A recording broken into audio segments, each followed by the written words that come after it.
बिस्मिल्लाहिर्रहमानिर्रहीम। अस्सलाम वालेकुम नाज़रीन, आप यूट्यूब चैनल देख रहे हैं। मैं इमरान खान हूँ। मैंने आपसे पिछले व्लॉग में कहा था कि इमरान खान साहब के लिए आसान नहीं होगा कि वो पेट्रोल की कीमतों को बढ़ने से रोकें। पिछली मरतबा उन्होंने ऐसा किया था, इस मरतबा भी रिपोर्ट हुआ कि उन्होंने समरी वापस की। लेकिन मैंने पिछले व्लॉग में आपको बताया था कि हो सकता है कि कोई रद्द बदल हो जाए, लेकिन पेट्रोल की कीमत बढ़ानी पड़ेगी क्योंकि हुकूमत के पास दूसरा कोई ऑप्शन नहीं था। उसकी रीज़न्स है कुछ, वो मैं आपको बाद में बताता हूँ। लेकिन पहले आप ये देखें कि कीमत बढ़ी कितनी है। पेट्रोल की फ़ी लीटर कीमत 12 रुपये 3 पैसे बढ़ गई है। ये वही है जो ओगरा ने समरी भेजी थी। हुकूमत ने पेट्रोल की कीमत में 12 रुपये 3 पैसे का इजाफा किया, जिसके बाद अब 1 लीटर पेट्रोल पाकिस्तान की तारीख में पहली मरतबा लगभग 160 रुपये तक पहुँच गया है। और पेट्रोल की कीमत में इजाफे के बाद जो डीज़ल है उसकी कीमत में 9.5 रुपये का इजाफा हुआ है। और इसके अलावा जो है वो 10.8 रुपये का मट्टी के तेल में इजाफा हुआ है, जबकि लाइट डीजल और दूसरा डीजल जो है दोनों का 9.5 रुपये का इजाफा है। अब जो पेट्रोल की कीमत है वो पाकिस्तान की तारीख में सबसे ज़्यादा बढ़ गई है। बहुत तनकीद इमरान खान साहब पे हो रही है, होनी भी चाहिए, क्योंकि महंगाई बहुत ज़्यादा है, आम आदमी की पहुंच से दूर जा रही है। यहाँ पाकिस्तान में जो है वो आम आदमी की कुव्वत ख़रीद उतनी ज़्यादा नहीं है। यानी अगर आप ये मिसाल देते हैं कि दुनिया के बाकी मुल्कों में पेट्रोल की कीमत पाकिस्तान से ज़्यादा है, अगर पाकिस्तानी रुपयों में देखें या डॉलर के हिसाब से कन्वर्ट करें, तो इसके बावजूद एक बात याद रखिएगा कि वहाँ पे रुपए की कदर भी ज़्यादा है। हमारा जो रुपया है वो लगभग 170 रुपये का $1 आता है, या इससे ज़्यादा का, एक बल्कि इससे ऊपर चला जाता है। और जो इंडिया का है वो हमारे रुपए से उसकी दुगनी वैल्यू है, तो उनको उतना फ़र्क नहीं पड़ता। अमेरिकन पैसों की बहुत वैल्यू है, बरतानिया में पैसों की बहुत वैल्यू है, चाइना में पैसे की अच्छी वैल्यू है। वहाँ पे लोग गरीब भी नहीं हैं, चाइना में गुर्बत भी उन्होंने ख़त्म की है। तो वो मुल्क इस तरह की चीज़ों को बर्दाश्त कर लेते हैं। हमारी पब्लिक के लिए ये ज़्यादा मुश्किल हो जाता है जब इस किस्म की कीमतों में इजाफा होता है। लेकिन ये इजाफा क्यों हो रहा है, ज़रा उसको भी आप देख लें। 1 जनवरी 2022 से अब तक जो ये खाम तेल है, क्रूड ऑयल, उसकी कीमत में $15 फी बैरल तक का इजाफा हो चुका है। यानी आप ये समझ लें कि 15% तक का इजाफा है जो इसकी कीमत में हुआ है। अब जो खाम तेल की कीमत है, थोड़े दिन पहले हमने आपको बताया था कि $81 फी बैरल है। ये थोड़ा अर्सा पहले की बात है। लेकिन अब जो है वो $95.09 फी बैरल तक पहुंच गई है। और गुज़िश्ता 7-8 सालों के अंदर ये खाम तेल की बुलंद तरीन कीमत है जो बैनुल अक़वामी सतह पर हुई है। और ये बहुत अलार्मिंग है, क्योंकि यूक्रेन की और रूस की कशीदगी बढ़ती जा रही है। वो एक बड़ी वजह है इस खाम तेल की कीमत में इजाफे की, क्योंकि रूस भी बहुत बड़े पैमाने पर हाइड्रो पेट्रोलियम गैसेज और तेल जो है वो फराहम करता है दुनिया को, ख़ास तौर पे यूरोप को। तो जब वहाँ पे सप्लाई मुतासर होगी तो फौरी तौर पे वो दूसरी मार्केट का रुख करेंगे। तो मार्केट के अंदर जो इसकी प्राइस है वो ऑटोमेटिकली बढ़ेगी। जब जब दुनिया में बदअमनी हालात ख़राब होते हैं, इन चीज़ों की कीमत बढ़ती है। पाकिस्तान को फील इसलिए ज़्यादा होता है कि पाकिस्तान में डॉलर की कीमत ज़्यादा है। यानी पहले भी ये यहाँ तक 8 साल पहले पेट्रोल की कीमत यहाँ तक पहुँची थी 2014 में, इससे भी ज़्यादा हो गई थी 2014 में। लेकिन 2014 में आपको फील इसलिए ज़्यादा नहीं हुआ कि आपको पाकिस्तान में 100 रुपये और उसके आसपास मिल रहा था। अब जो है वो बहुत महंगा मिल रहा है। वजह यह है कि अब पाकिस्तान में डॉलर की कीमत बहुत ज़्यादा है और पाकिस्तानी रुपए की कदर गिरी है। और रुपए की कदर गिरने की वजह से आपको ज़्यादा रुपए खर्च करके पेट्रोल ख़रीदना पड़ रहा है। ये एक बड़ी अनफॉर्चुनेट चीज़ है और ये इकॉनमी के अंदर लोगों को इसका खुमियाजा भुगतना पड़ रहा है जो कुछ हो रहा है। मईशतदान जो मुल्क की हुकूमत चला रहे हैं या इमरान खान साहब, इनको संजीदगी से गौर करना चाहिए कि डॉलर को अगर मसनूई तरीके से पिछली हुकूमत ने कंट्रोल किया हुआ था तो भी कोई जस्टिफिकेशन नहीं है कि इसको 180 रुपये तक पहुंचा दिया जाए। मेरे ख्याल में डॉलर की कीमत 150 तक तो हुकूमत को हर हाल में लानी चाहिए, चाहे कोई भी फैक्टर्स मौजूद हों, ताकि चीज़ें लोगों की कुव्वत खरीद में आए। लोगों की कुव्वत खरीद थोड़ी सी बढ़ जाएगी। ये हुकूमत की जिम्मेदारी होती है कि इन चीज़ों को मैनेज करे। बहरहाल मैं आपको ये बता देता हूं कि हालात किस तरफ चले गए, कितने ख़राब हो जाएंगे। लेकिन जहांगीर तरीन साहब ने अपने करीबी साथियों से मुलाकात की है, उनमें 6 एमएनएज पाकिस्तान तहरीक इंसाफ के और बहुत सारे एमपीज भी थे। तो पंजाब के अंदर तो हुकूमत ज़्यादा खतरे में हो सकती है जहांगीर तरीन की वजह से। अगर पंजाब के अंदर तहरीक अदम एतमाद आए तो उस्मान बुज़दार के खिलाफ, लेकिन अगर यही तहरीक अदम एतमाद इमरान खान साहब के खिलाफ आए तो अपोजिशन तब तक कामयाब नहीं होगी जब तक कि तरीन साहब उनको कोई 20 बंदे तोड़ के नहीं दे देते। यानी 10-12 बंदे 15 बंदे तो तोड़ने पड़ेंगे, इतने बंदे वो तोड़ नहीं सकते। और फिर उसके बाद अपना कायदे ऐवान लाना वो उससे भी ज़्यादा एक बड़ा और मुश्किल काम है। वहां के लिए बंदे कहां से लाएंगे? तो जब तक अपोजिशन के साथ काफ लीग और एमक्यूएम नहीं मिलते तब तक अपोजिशन इमरान खान साहब के खिलाफ तहरीक अदम एतमाद में कामयाब नहीं होगी। और फिर अपना वजीर आज़म लाना भी उनके लिए इनकी मदद के बगैर मुमकिन नहीं होगा। अब जो ये खाम तेल की कीमत बढ़ती जा रही है, यूक्रेन और रूस की जो कशीदगी है, या इसको साफ साफ आप कहें अमेरिका और रूस की कशीदगी है, और खदशात जाहिर किए जा रहे हैं कि सप्लाई मजीद मुतासिर होगी। आने वाले दिनों में पेट्रोलियम मसनूआत की कीमतें मजीद बढ़ सकती हैं। तो ये एक ऐसा बहरान है जिसका सामना पूरी दुनिया को करना पड़ रहा है। एक खबर और अजीबोगरीब खबर है। कौन नहीं जानता कराची में बोरी कल्चर किसने मुतारिफ करवाया था? सब जानते हैं कि अल्ताफ हुसैन साहब जो हैं वो बोरियों में लाशें मिलती थी। सब जानते हैं कि अल्ताफ हुसैन ने कराची की सियासत के अंदर जुल्म को, तशद्दुद को कितना ज़्यादा प्रमोट किया था। हाँ, उनका एक दावा है और वो दावा भी बहुत हद तक सच है कि रियासत ने उनके लोगों को पहले कत्लेआम किया। पहले उनको रियासत ने तैयार किया, फिर उन लोगों का कत्लेआम किया, और फिर अल्ताफ हुसैन साहब ने उन लोगों के रिश्तेदारों को और उनके बरादरी वालों को इस्तेमाल किया अपनी ताकत बढ़ाने के लिए। कराची में टारगेट किलर्स पैदा किए गए और उसके मुकाबले के लिए पाकिस्तान पीपल्स पार्टी ने अपने टारगेट किलर्स पैदा किए। फिर गैंग वॉर भी शुरू हुआ। तो एमक्यूएम की कराची की सियासत के अंदर सबको पता है कि एक बदमाशी थी। यानी अब मीडिया वालों को वो फोन करते थे, बदमाशी से बात करते थे, और उनका मीडिया सेल वाला जो था वो धौंस जमाता था, वो बदमाशी से बात करते थे, गुंडागर्दी उनकी चलती थी। वो धमकाते थे टीवी चैनल्स वालों को, धमकाते थे मीडिया पर्सन्स को, सहाफियों को, एंकर्स को। उनकी मर्जी के बगैर कोई बंदा उनकी बीट के ऊपर नहीं आ सकता था। यानी जिस आदमी ने एमक्यूएम के हवाले से रिपोर्टिंग करनी है उसको एमक्यूएम फैसला करेगी कि कौन करेगा। बाकी सारी पार्टीज के लिए इदारा फैसला करता है। यानी अगर जंग ग्रुप है तो जंग ग्रुप खुद फैसला करेगा, या एक्सप्रेस न्यूज खुद फैसला करेगा कि मैंने अपने किस रिपोर्टर को किस पार्टी की कवरेज पे भेजना है। लेकिन एमक्यूएम खुद फैसला करती थी कि उनकी कवरेज के लिए कौन आएगा। और फिर बड़ा उनका एक डिक्टेटरों वाला अंदाज था। फिर सब जानते हैं कि कराची में भत्ता इकट्ठा होता था, कौन करता था। सब जानते हैं कि सेक्टर इंचार्ज की ताकत क्या थी।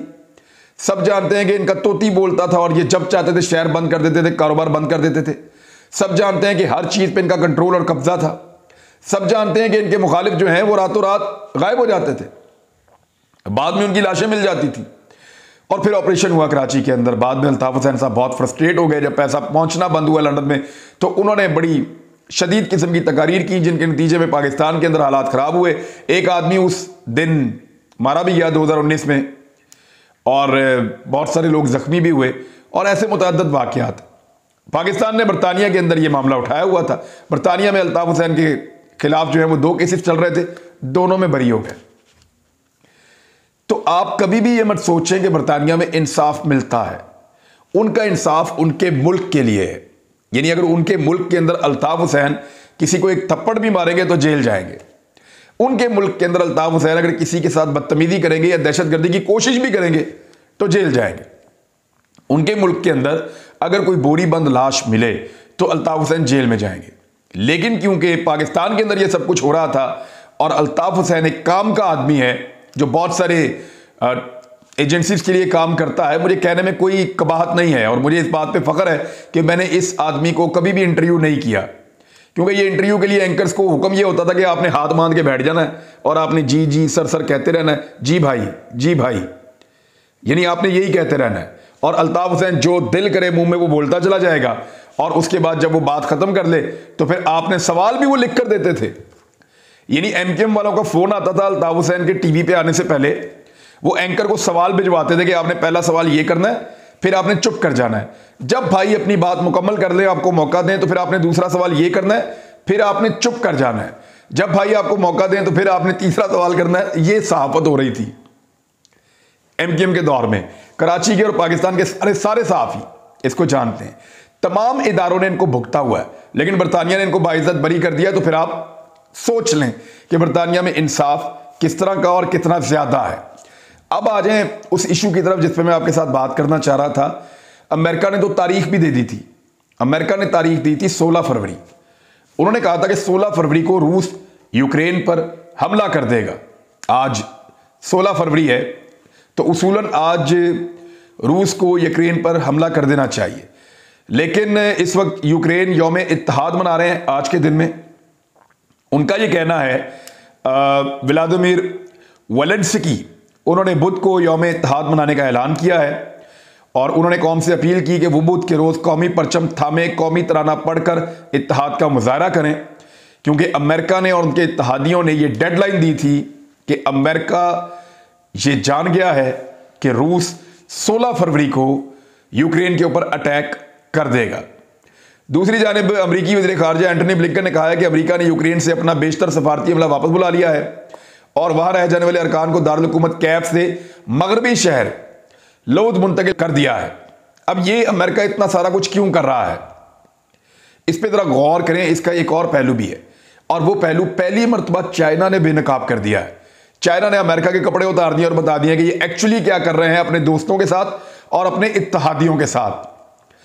यूक्रेन के 2 खित्तों को आजाद तस्लीम करने के लिए व्लादिमीर पुतिन के ऊपर इस वक्त दबाव है। मैंने आपसे बताया था कि यूक्रेन और रूस के दरमियान 2 ऐसे इलाके हैं जहां पे यानी डोनेत्स्क और लुहानस्क, ये 2 ऐसे इलाके हैं जो खुद मुख्तार हो चुके हैं अपनी ताकत के बलबूते पर।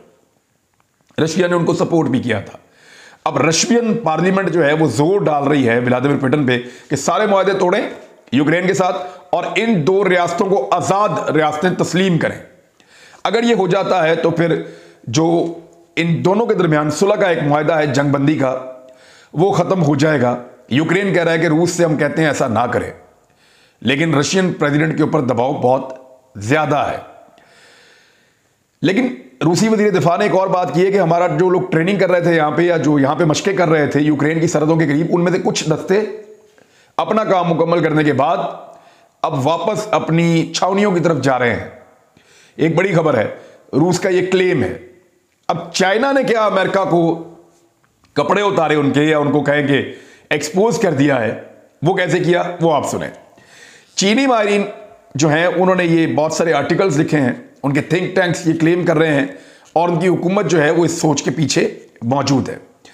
वो ये कह रहे हैं कि रूस बार बार ये दावा करने के बावजूद कि वो यूक्रेन पर हमला नहीं करेगा, रूस बार बार कह रहा है कि हम यूक्रेन पर हमला नहीं करेंगे, लेकिन अमेरिका जानबूझकर इस मसले को बढ़ा चढ़ा कर पेश कर रहा है और उसके पीछे अमेरिका की एक बड़ी गहरी साजिश है। अमेरिका चाहता है कि किसी तरह यह बहरान शदीद होता जाए और यह बहरान मौजूद रहे। इसका फायदा सिर्फ और सिर्फ अमेरिका को होगा। अब ये लिखते क्या हैं वो जरा आप सुने, आप हैरान हो जाएंगे। जैसा कि रूस को गलत दिखाकर रूस और यूरोपीय यूनियन के ताल्लुकात को खराब करके यूरोप में अपनी फौजी मौजूदगी को कानूनी हैसियत देना चाह रहा है अमेरिका। यूरोपीय यूनियन की मईशत को नुकसान पहुंचाने के लिए गैर यकीनी सूरत हाल पैदा कर रहा है अमेरिका और वहां से सरमायाकारी अमेरिका में ताकि शिफ्ट हो जाए। गौर करें अमेरिका कर क्या रहा है। रूस और यूरोप के हालात जितने खराब होंगे ना, यूरोप के लिए एनर्जी उतनी महंगी हो जाएगी। यूरोपीय ममालिक जब रशिया से एनर्जी नहीं लेंगे तो रशिया जब उनको डायरेक्टली पाइपलाइन के जरिए से गैस फ्राहम नहीं करेगा, पेट्रोलियम मसनूआत नहीं देगा, तो इससे यह होगा कि यूरोप के अंदर एनर्जी की प्राइस बढ़ जाएगी, उनकी प्रोडक्शन कॉस्ट भी बढ़ जाएगी। यह तनाज़ा यूरोपीय मंडियों को बहुत नुकसान पहुंचाएगा। अमेरिकन मंडियां तो अपना काम कर रही होंगी, अमेरिका में तो प्रोडक्शन चल रही होगी, तो फिर दुनिया के अंदर जो बायर्स हैं, जो मल्टीनेशनल कंपनीज हैं और बड़े बड़े खरीदार हैं, वो अमेरिका की तरफ रुख करेंगे। यह अमेरिका का प्लान है कि रूस और यूरोप की कशीदगी बढ़ती जाए, इसको हवा दी जाए, इसके खिलाफ प्रोपेगेंडा किया जाए ताकि यूरोप की मंडियां नीचे बैठें, यूरोप की इंडस्ट्री नीचे बैठे और उसका मार्जिन जो है मुनाफे का वो कम हो जाए। तो दूसरी तरफ अमेरिकन मंडियां जो हैं वो ज्यादा मुनाफा बनाएंगी, वो ऊपर की तरफ आएंगी, उनको कॉस्ट कम पड़ेगी और वो इससे बहुत बड़ा और ज्यादा फायदा उठाएंगे। अमेरिका चाइना के मुताबिक यह भी चाहता है कि रूस के साथ जो कशीदगी है वो एक हद तक तो जाए, यानी हर तरफ ऐसा लगे कि बस जंग होने वाली है, लेकिन जंग होनी भी नहीं चाहिए, क्योंकि अमेरिका खुद को एक नई और बड़ी जंग में नहीं डालना चाहता। अब ये जो रूस की और यूक्रेन की कशीदगी है ना, या इसकी खबरें हैं, ये पाकिस्तान की मईशत पर भी असरअंदाज हो रही हैं। यानी एक तो हमें पेट्रोल की कीमत ये भी बढ़ी है और इसकी वजह से बहुत पाकिस्तानियों को जो है वो धचका लगेगा, और दूसरा यूक्रेन पर रूस के बढ़ते हुए हमले ने पाकिस्तान की मईशत और दीगर मुख्तलिफ शोबों में घबराहट वाकई पैदा कर दी है। एक तहकीकी रिपोर्ट के मुताबिक जो तवानाई और अशिया जो खाने पीने की हैं या सेमी कंडक्टर चिप्स हैं, उनकी कीमतों में दोबारा इजाफा हो जाएगा। ये वो चीज़ें जो पाकिस्तान इस खित्ते से मंगवाता है। ख़ासतौर पे 2021 में जब हमारा गंदम का बहरान आया था, तो अपनी कुल गंदम का 29% जो हमने इंपोर्ट किया था वो यूक्रेन से दरामद किया था।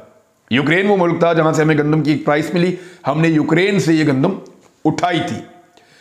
तो ये जो रुकावट पैदा हो जाएगी तजारत के अंदर, अगर हमें फर्दर यूक्रेन की, रशिया की या इस खित्ते की ट्रेड के अंदर से अपना रोल लेना हुआ या हिस्सा लेना हुआ, तो हमारे लिए ये भी एक तरह की मुश्किलात में इजाफा होगा। और दूसरा, पेट्रोलियम मसनूआत की कीमतों में तो आप देख ही रहे हैं कि जैसे जैसे इजाफा हो रहा है वैसे वैसे आम आदमी पाकिस्तान में पिस रहा है। और वज़ीर आज़म पाकिस्तान ने डॉलर की कीमत कंट्रोल ना करके, ये एक ऐसा क्राइम है जो पाकिस्तान की मईशत में हो रहा है, जिसकी वजह से आम आदमी की जेब के ऊपर बराह रास्त बोझ पड़ रहा है।